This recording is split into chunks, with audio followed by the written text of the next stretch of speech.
How's everybody doing? I hope everybody's getting as much out of this as I am. I love when we get together. You trade emails with everybody all year. You talk on the phone. It's nice to be under one roof and get to see people, and talk for a little bit, face to face. And when I'm looking around, one of the things that I'm most impressed with, when I started in 2008, we could have held this whole event on a large table. And now you look around with all the people that are out here. It's just a testament to how far we've gone and how much we've grown over the last 8 years. When I was approached to participate in this, I was honored and excited about this. I was challenged to convey how the warehouse is going to support the 2018 vision and how we've been supporting it prior to today. And for me, this was very easy for me to come up with, and it came down to 3 simple words. But I'm going to wait and tease you guys a little bit, and we'll circle back to those 3 words in a few minutes. One of the things that I think is very important with the company, and you're looking at where you're going, is to kind of look at where the company's been, and you look back at the history. And one of the best ways to do that with any company that does distribution is you look at their distribution center and see how that's grown and what their stats are and what they've done. And that tells you how healthy a company is and whether they're growing or not. So some of you have seen some of this stuff in the past. I've had the opportunity to do a couple of these talks, but I kind of want to look at where we started when I came on board to open up the first distribution center in Northbrook and where we are today, to kind of show everybody where we've gone and where we're doing. In 2008, when we opened up the DC, we had 3 full-time employees that were working in the warehouse. Fun fact, 2 of them are still with the company.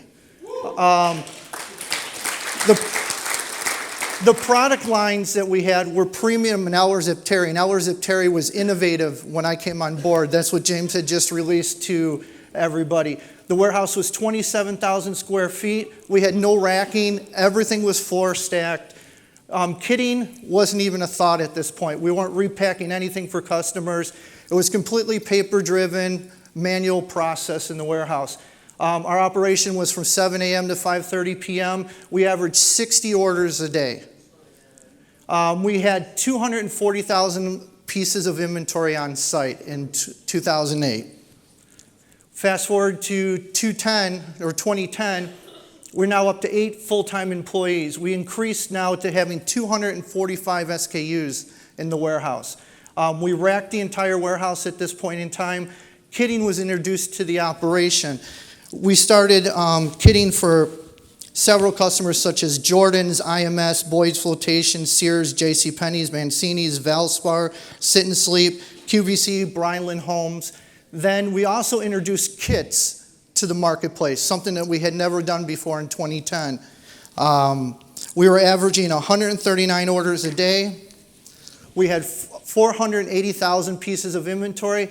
And I remember when we had, in 2010, I got to have one of these presentations, and I was asking everybody, let me know how the warehouse can contribute to the success of your operation and to the overall company. 2013, we just moved into our new facility over on Wolf Road in Wheeling. We were up to 18 full-time employees. The new warehouse is 192,000 square feet. We had 1.8 million pieces of inventory. We're up to 650 SKUs in the warehouse. Our operations are from 7 a.m. to 10:30 p.m. now. We're shipping 240,000 pieces a month. If you think about it, in 2008, that was the entire warehouse that we kept on hand that we're turning over every month now. 314 orders a day. Our drop ship program was introduced. We dedicated 15,000 square feet in our building to a drop ship program to support our customers. We had the capacity to have 480 SKUs in our drop ship area. Shipping to Canada began then, and our kitting area was expanded. We dedicated 15,000 square feet to our kitting department, and we had 6 full-time employees at the time. We had 39,000 units a month were going through our kitting department in 2013. You fast forward to today, it's just continues the growth, and it's just amazing when you look at it. We've got 25 full-time employees, plus I have 10 temporary staff employees that are in every day to help us with our operation. We have 2 million pieces of inventory on site. We have 1,324 SKUs in the warehouse right now. We're shipping 485 orders a day. We ship 300,000 pieces a month. Our drop ship program now has been expanded to 30,000 square feet, and we have the capacity to have 1,064 SKUs in our drop ship program. Our kitting area has expanded again. We're now dedicating 30,000 square feet to our kitting department. We have a total of 17 people who work in our repacking operation, and we touch 18,000 pieces a week through our kitting department that we're changing things for our customers, repacking items, meeting our customers' demands. When I'm looking at what the warehouse brings to the operation, and I kind of tease, it comes down to 3 words. And it's our mission statement in the warehouse. Our mission statement in the warehouse is we are the promise keepers of the company.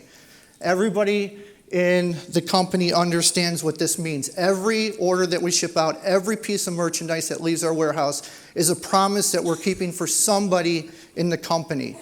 It doesn't matter how good we are at selling. It doesn't matter how much support the training department does.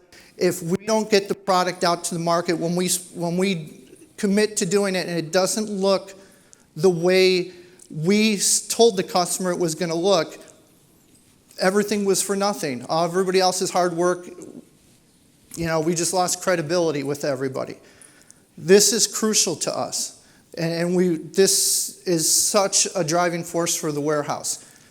Not only does our warehouse understand that, but all our partners understand that this is important to us, that we not only meet, but we exceed all our customers' expectations. Whatever we're telling the customer, we want to be better than that.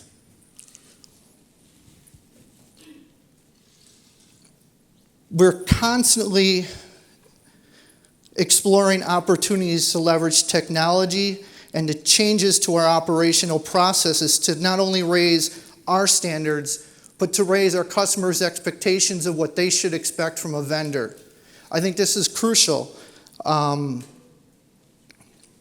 We're constantly retraining our customers what their expectations should be.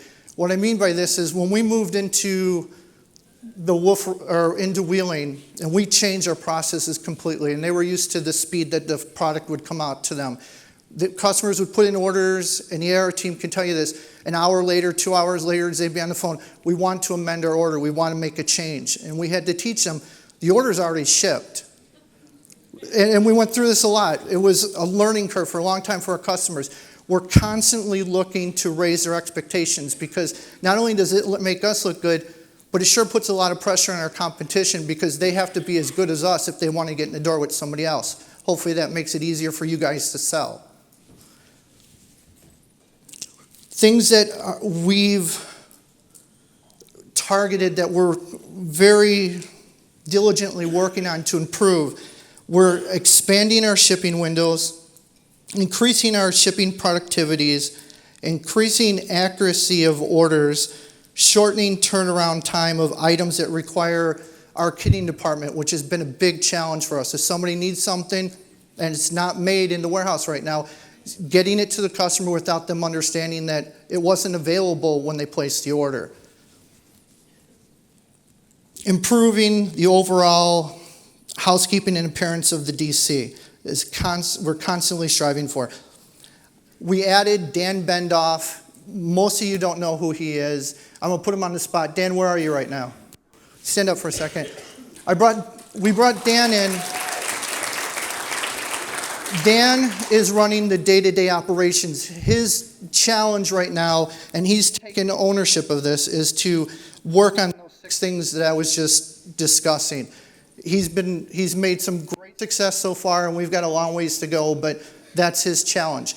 Everybody in here knows Chris. Chris has been my right hand for 8 years. He's done a great job. Chris is still a great resource if you need information, but Chris now has transitioned to help with other areas of the operation to help support the ever-changing business model that we have.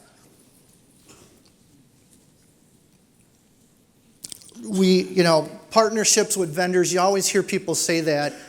This is something that I believe in. It's something that's been something that I've looked to do with my vendors. And just an example of how this benefits everybody. We had a situation where a sales rep had an order that needed to be to a customer on the East Coast on a Saturday. It was Thursday. It would have cost the company significant money to get it to that customer on Friday, overnight it, because nobody delivers on Saturday. We reached out to our partner and said, hey, look, this is our problem. What can you do to support us? We called the sales rep and said, they're going to deliver on Saturday. It's going to save us a ton of money. The sales rep told the customer said that vendor does not deliver on Saturdays. We said, just be there with your crew. They'll be there. They showed up and they delivered it. They don't normally deliver on Saturdays, but they went out of the way for us to save us money and to support our customer. This is the type of things that we're constantly looking for, and that's very important to us. In closing, I just want to say, every time I get up here and talk, I ask, what can we do to support you? The warehouse is serious about this. If there's something you need, if there's something you're not getting, if there's something that you think will make your job easier and we can help you, I've got a great team. They will do whatever they can to support that. You just need to reach out to us, and we'll figure out how to make it happen for you. Thank you.